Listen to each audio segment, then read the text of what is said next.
Asalaamu calaykum waraxmatullaahi wabarakaatu. Saaxiibadeeda qiimaha leh, waxaan rajeynayaa inaad nabad qabtaan. Barashada Photoshop waxay aad muhiim ugu tahay ardayda barata IT-da, gaar ahaan kuwa jecel multimedia, sidoo kale injineerada sameeya nashqadaha dhismaha, fotograafyada iyo farshaxaniistayaasha. Si qaas ah wuxuu aad u caawiyaa graphic designerada. Sidaa darteed, haddii aad jeceshahay inaad mar uu Photoshop ku shaqeyso, waa ku muhiim inaad wax badan ka taqaano selection toolsyada kala duwan, sida u shaqeeyaan iyo toolka ugu muhiimsan ee shay background looga bedelo. Muuqaalkan wuxuu baartitu u yahay muuqaalkeenii hore oo aan si faahfaahsan uga hadalnay bilowga barnaamijka Adobe Photoshop. Haddii aadan muuqaalkaas soo daawan, waan kula talin lahaa inaad soo daawato si aad nala sii jaanqaado. Muuqaalka wuxuu kaga soo muuqan doonaa dhanka midig ee shaashadda. Cashirkeena maanta waxaan kugu sharxi doonaa ilaa 5 tool oo kaa caawinaya in aad si fudud subjectiga backgroundka ku beddesho, waayo kama maarmi doontid haddii aad Photoshop isticmaalayso inaad toolsyada selectionka adeegsato. Aygu waa Yaxya Cabaas, waxaan ahay nashqadeeye. Si aan halkan saaxiibo ugu wada noqono, fadlan rukumo channelkan oo subscribe ii saar, like-tan waa noo dhiirigelin. Wixii aragti ah qaybta comment-iga iigu reeb. Sidoo kale waxaan kugu soo dhaweynayaa inaan ku saaxiibno akoonnada aan ku leeyahay baraha bulshada sida Facebook iyo Instagram. Kusoo dhawaada mar kale koorsadeeni ku aadanayd barnaamijka Adobe Photoshop qaybteeda labaad. Muuqaalkan waxaan kusoo qaadan doonaa ilaa 5 tool oo kaa caawinaya inaad awood u yeelatid ama si buuxda xirfad ugu yeelatid inaad sawir backgroundka ka jartid ama subject meel yaala inaad iska remove garaysid. Muuqaalkan ayaan gudaha kusii galaynaa, wax kaloo sharxitaan ama ugu sii dheeraanayno. Sawirada sida loo soo geliyo, haddii aad u baahan tahay muuqaalka hore aad ku laaban kartaa ayadoo faahfaahsan. Halkaas ayaan kusoo sharaxnay. Waqti kale ma sii gelinayno, waxaan dul tegaynaa toolska aan u baahannahay inaan muuqaalkan wax badan kugu fahansiino. Toolska selection lagu sameeyo waa ilaa 3 qayb waaye. Qaybta ugu horeyso oo si direct wax u selection gareeya ama waxa loo yaqaano maxaa la dhahaa rectangular marquee toolka iyo elliptical marquee toolka. Waxaa kaloo ku xiga lace toolka iyo binocular toolka iyo maxaa la magical toolka. Midda saddexaad wuxuu yahay object selection toolka, quick selection tool iyo magic wand toolka. Midkan hadda ugu horeeya selectionka lagu sameeyo waxaa leeyahay aan dul tegaynaa. Control G ayaa leenahay. Control G dhahano waxaan sameynaynaa layerkan dulkii soo drag garee, qaybtan balaaska ku dhufo, dan duplicate aan ku samaysmay. Kadib saan aad dooranaysaa, waxaa leedahay mask. Marka waxaa hadda saan kugu samaysmay ama aan selection ku samaysay qaybta kore ee shape-ka. Elliptical-kana waa isla asiga dul tegaysaa, right click ku leedahay. Waxaad dooranaysaa elliptical, waxaa leedahay shift yaa qabanay, waa ku soo drag gareynay ama ku soo jiiday fahmaysid lahjada. Dan asin waxaa leedahay mask. Soo marka isla shape-kii kana iska daleedaynaa oo midkii hore selection aan ku sameynay ah. Control shift dhaho. midkan ayaan iska daleedaynaa.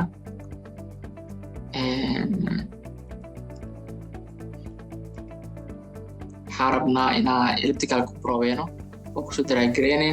Waxaa leedahay mask. Haddii intaan isla fahanay ellipticalka iyo rectangularka marquee toolka wax badan oo saas ah ma lagu sii sameeyo. Waxaan rabnaa inaan u gudub galno lace toolka. Lace toolka asi waxaa lagu sameeyaa waxyaalo badan oo maxaa la dhahaa oo selection ah, waana mid ka mid ah kuwa ugu fiican marka selectionka la sameynayo kale.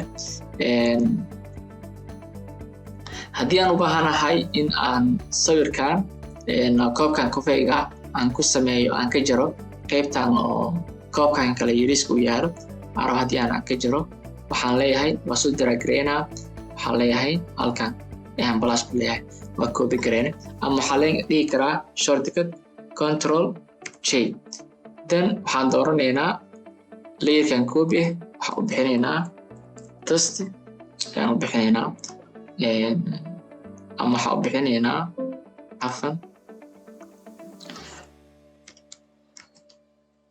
content award aan u bixinaynaa. Then waxaan dooranaynaa, waxaa soo dooranaysaa last toolka dooranaysaa, zoom aa soo leedahay. marka gacanta kama qaadaysid, koobkaa rabaa inaan meesha ka saaro. hadda waa selection gareeyay koobka. marka si aan koobkaa meesha ugu nadiifiyo, waxaan tegayaa edit, waxaan kasii tegayaa fill, waxaan dooranayaa content award. intaan dhan waa dooran kartaa, laakiin hadda aan uma baahnayn, waxaan u baahanahay content award. dan waxaan leeyahay okay. sida hadda u jeedid koobkii meeshii uu ka qaadmay oo zoom out aan leeyahay. salaam haddana before iyo after oo kale. before saan oo ahaa, dan markaa selection ku sameeyey saan oo noqday. marka list toolka waxa ugu horeeya oo ku sameyn kartaa waxay tahay in aad subject gooni ah ama cayiman aad ku dooran kartid oo kale. tusaale ahaan waxaan u baahanahay in aan qaybtan oo madowga iska waxeeyo. waxaan leeyahay edit fill content award. sidoo kale qaybtan ayadan waxaan rabaa inaan iska jiro. waxaan leeyahay edit fill sidoo kale content award. macnaha waa u jeedaa hadda before wuxuu saan u ahaa, inta waxaa madow ay nooga jira, halkan kooba inuu yaalo meesha. sidoo kale waxaa u maleysaa in somehow miisku wax ka saaran yahay, laakiin hadda marka aan ishaan furno miiskii nadiif ayuu inoo noqday. last toolka wuxuu ku fiican yahay waa sida aad u rabtid ay wax ku dooranaysaa, mana ku dhibtoonaysid haddii uusan subjectiga mid weyn ahayn. waxaan rajeynayaa inaad last toolkan ila fahantay. waxaan ku laabanaynaa aad gudbaynaa binary toolka.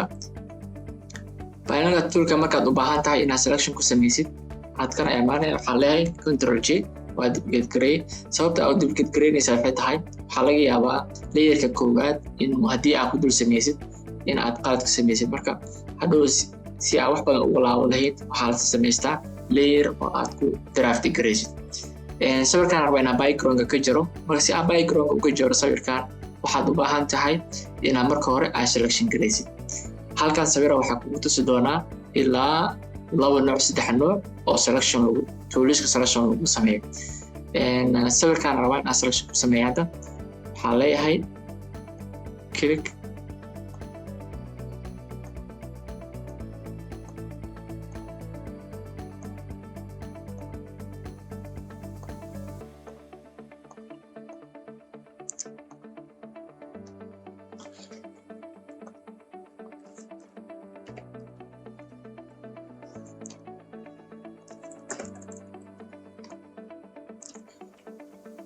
عفوا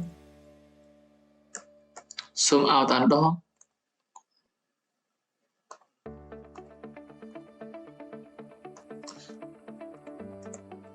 waxaad u baahan tahay si aad u isticmaashid in aad si tartiiba ula socotid.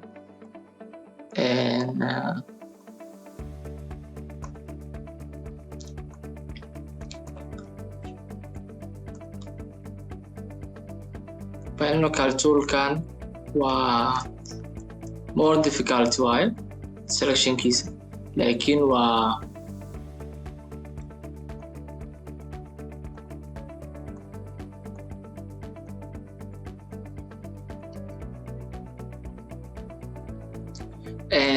selectionkii aan ku sameeyey inkastoo waqti badan uu iga qaatay. haddana waxaan rabaa in aan sawirkan backgroundkiisa nadiif ka dhigo. waxaan leeyahay maskinkaan dhaho. si aad u aragtid in sawirka background uu ka jarmay in kale, waxaan sameynaynaa layer oo solid ah. waxaan leenahay wax kale ma sameynin, qaybtan balasta imaaday hoose waxaan ku dhahay add. then waxaan tagay create new fillka tagay. waxaan dhahay solid color doortay. marka color madow aad dooranayaa si aad u aragtid in backgroundka wixii ku jiro. haddaad u jeedaa backgroundka sawirka waxaa ku jiro background badanaa ku jiro marka dhima lahan waa ka saaraynaa aan isla socono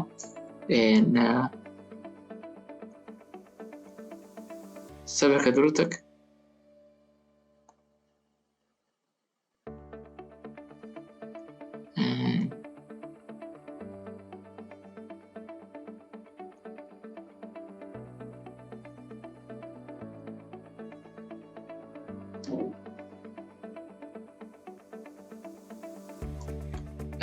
maxaa sameynaynaa halkaan imaanaysaa sawirka waxaad dooranaysaa maskiga waxaa imaanaysaa selection mask toolka dan wuxuu ku keeni doonaa halkaan waxaa rabtaa inaad ka saartid backgroundadan cadaanka oo ku jiro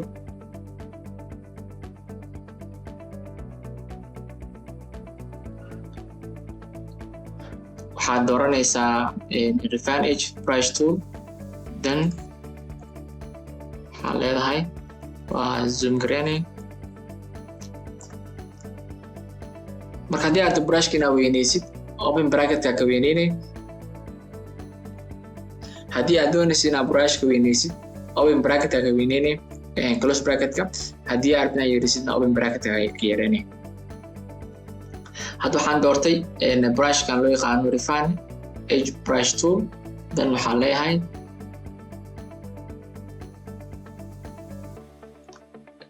la soco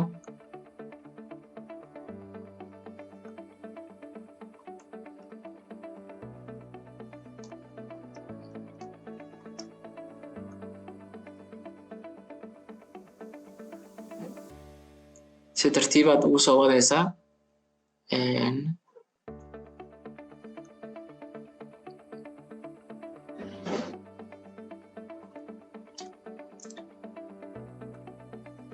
si tartiibaad ugu soo wadaysaa ilaa aad ka saartid backgroundada cadaanka halkan opacity waxaa ka dhiganaynaa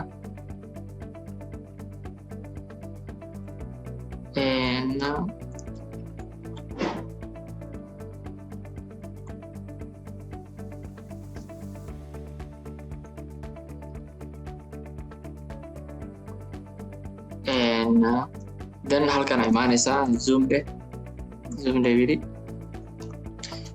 brushka rona yare waxaan taabanayaa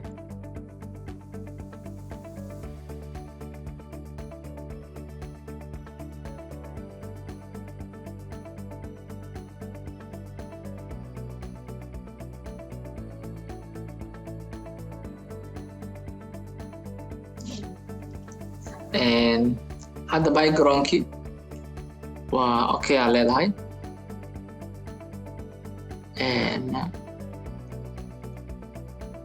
zoom soo dheh xoogaa sidii hore wuu ka duwan yahay oo backgroundkii xataana waa ka saartay waxaan imaanaynaa qaybtan kore oo density ku qoran tahay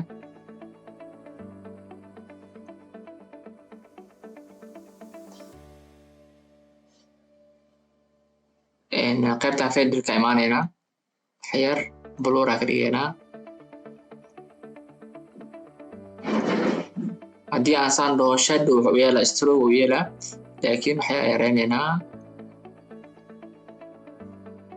zoom soo dheh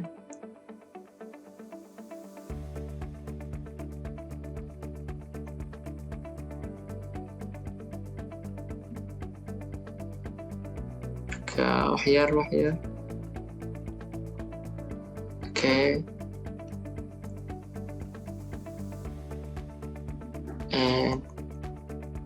dhegta hoosteeda xeer lagu jiraa maskiga ku laabo then zoom soo dheh open bracketka ka yaree okay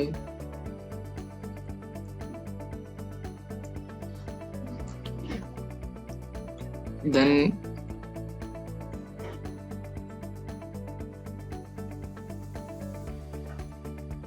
hadda sawirkii backgroundkii baan ka jaray soo marka waa عفوا waxaan sameysanaynaa new layer aan leenahay open halkan waxaan ku qoraynaa African style post design.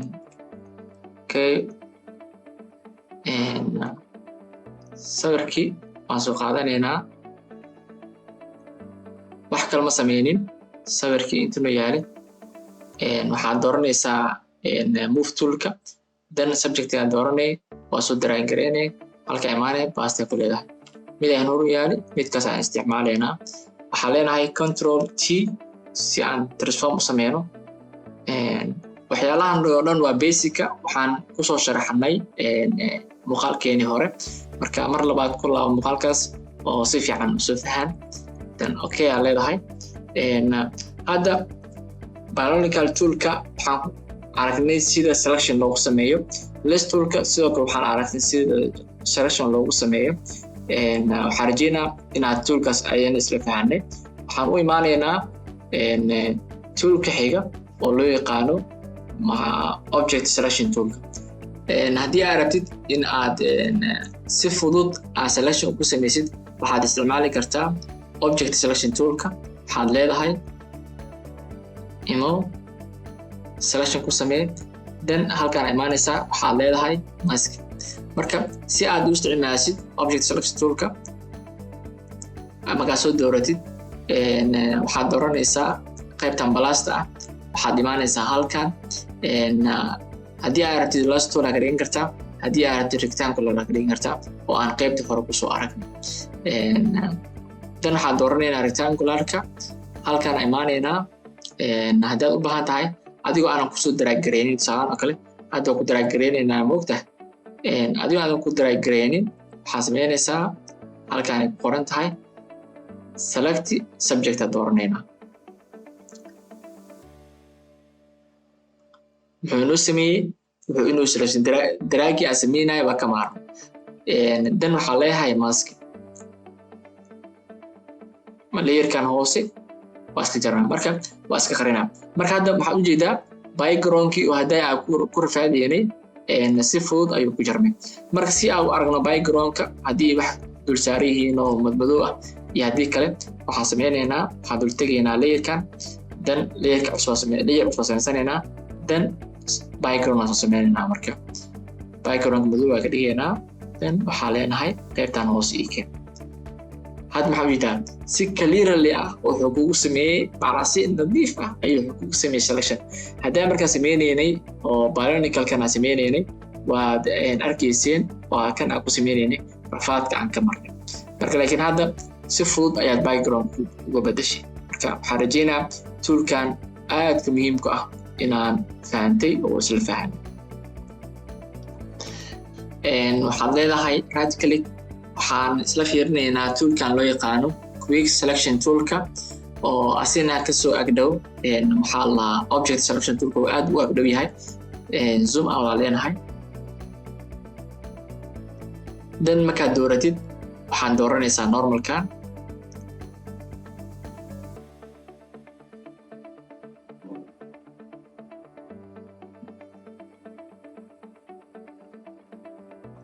okay, hadda waxaa iga baxay qayb ka mid ah selectionkii aan banaanka iga aaday.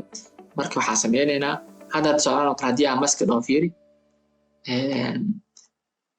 dhulka qayb ka mid ah iga soo raacay, ma rabo. waxaan leeyahay control z, waxaan dooranayaa qaybtaan ay ku qoran tahay menista, zoom isoo dheh,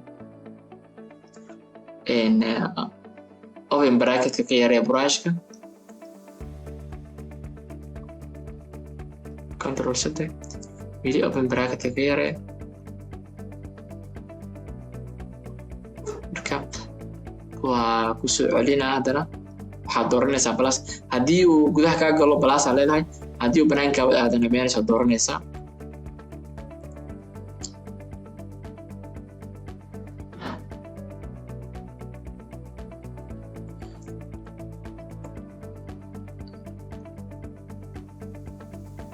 okay, hadda ma jeedaa selectionkii wuu inoo dhammaystiray, dan waxaan leenahay mask. hadda backgroundka waan ka wada jarnay marka laga reebo gacmaha iyo sinta inta u dhaxayso oo inoogu jiraan backgroundka. marka waxaa leenahay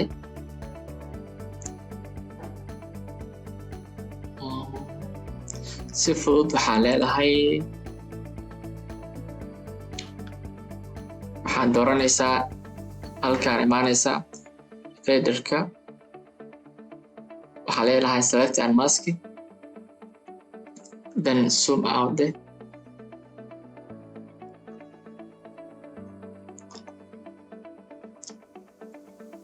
waxaad dooranaysaa refine edge brush toolka xoogaa brushka weynayso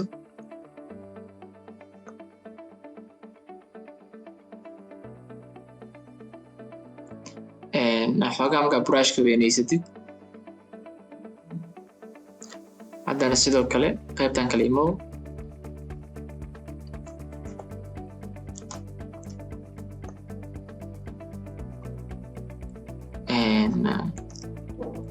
haddana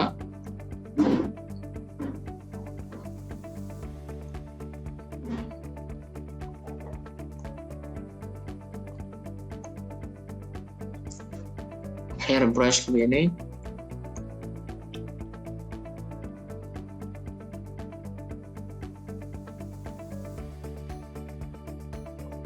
and zoom out there. waxaa leenahay okay somehow waa ka saarna. marka si aan u aragno heerka selectionkeena right waxaa new layer aad doortay waxaa leenahay solid then backgroundka madow ka dhig ka hoos mari.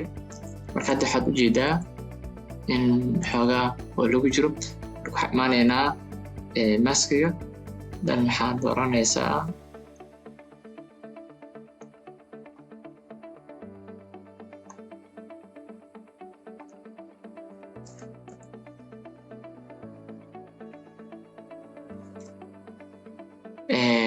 faderka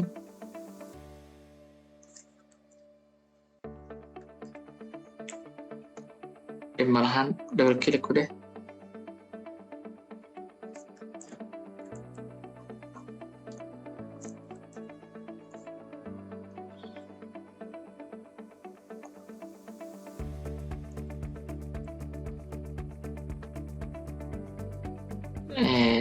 okay aan leenahay.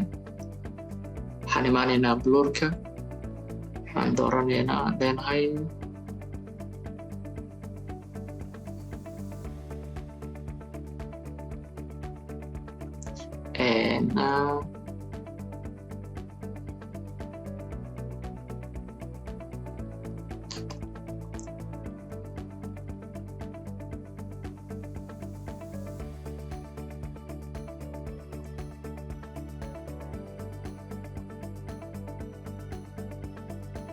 okay si fiican.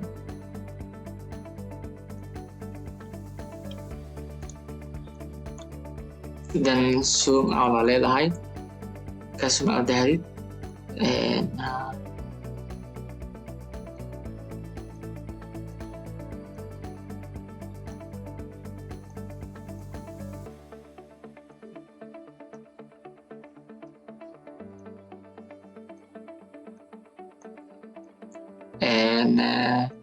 markaa selection dahdid waxaa leedahay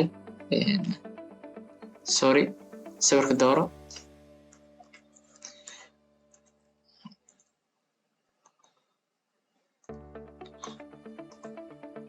then waxaad dareemaysaa backgroundkii inaa sidii hore ka nadiifina. so marka quick selection toolkan wuxuu ku fiican yahay in backgroundka aad xakameyn kartid marka loo eego binaural toolka plus toolka iyo los toolka caadiga. intooda waxaa kasii fiican object selection toolka. waxaan rajeynayaa qodobkan ku saabsanaa ama toolkan ku saabsanaa quick selection toolka ayadan inaan isla fahanay. so marka waxaan imaanaynaa halkan kan soo qaad waxaan okeen layerkan kan naga qari kan nookeen weynee maadaama sawirka uu madaxii ka go'naa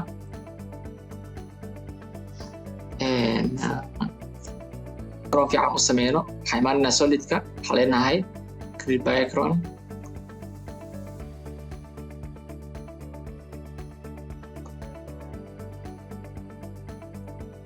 then intii sidii loo sameeyo muuqaal kale ayaan ku sharxi doonaa waxaad dul tegaysaa gradient then waxaad dooranaysaa halkan imaanaysaa halkan dhowr keligaa ku leedahay ama arrowgana soo furaysaa then waxaad dooranaysaa halkan marka mid waayo ama midkaana doorto cadaanka ah ama midkaan dhinacana filka ah dhinacana opacity zero yahay aad dooran kartaa ama midkaan aad dooran kartaa markaan waxaan dooranaynaa midkaan markaad dooratid then asaa dhow keli ku leedahay halkaan imaanaysaa waxaa noo dooraysaa oo kale markaan noo doortid then intaa imaanaysaa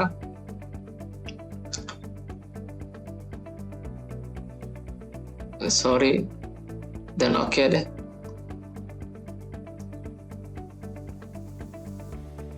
and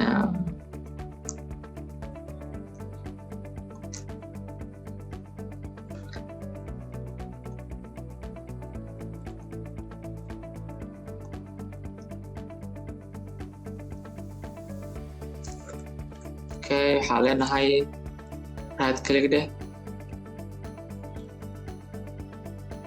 sorry waxaa leenahay control T then maskiga jiid shape-ka weynee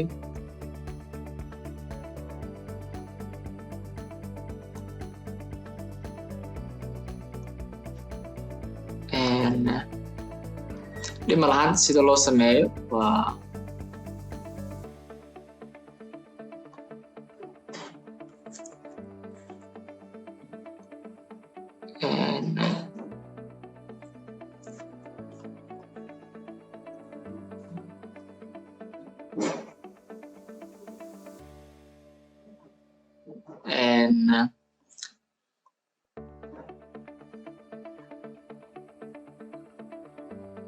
then ka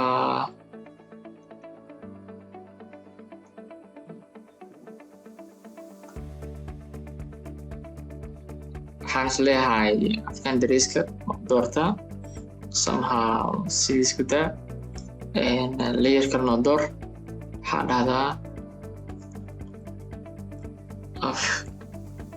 African style zoom out deh and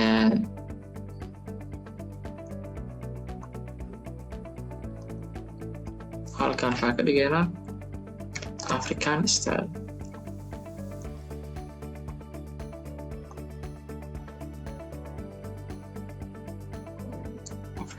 ka dhig then zoom out deh waxaa sameynaysaa brush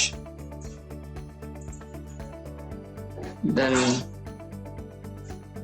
halkaan imaanaynaa then waxaan dooranaynaa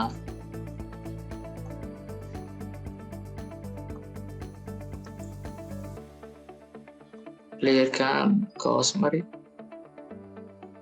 waxaan leenahay waxyar weynee brushka colorkan naga bedel waxaan sameynaynaa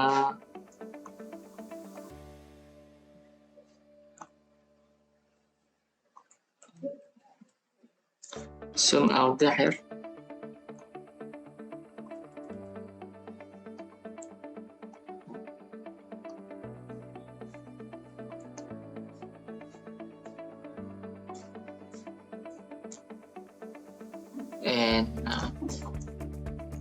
muuqaalkeena maanta wuxuu ku saabsanaa toolska loogu talagalay instructionka lagu sameeyo oo backgroundka sawirka loogu jiro sidoo kaleente subject aadan rabin oo design-ka ku jiro sidaas kaga move garan lahayd dabcan maxaa la credentiga iyo brush toolka iyo textiga sida loo isticmaalo muuqaal kale oo ayaan kasoo samayn doonaa oo part 3 ah. waad ku mahadsan tahay daawashada muuqaalkan. haddii uu muuqaalkan ku caawiyey like inoo saar, saaxiibadaadan la wadaag si ay ugu faa'iidaystaan. waxaan rajeynayaa inaan muuqaalka ka faa'iiday. subxaanaka allahumma bixamd ashhadu an laa ilaaha illa anta astaghfiruka wa atuubu ilayk. wassalaamu calaykum waraxmatullahi wabarakaatu.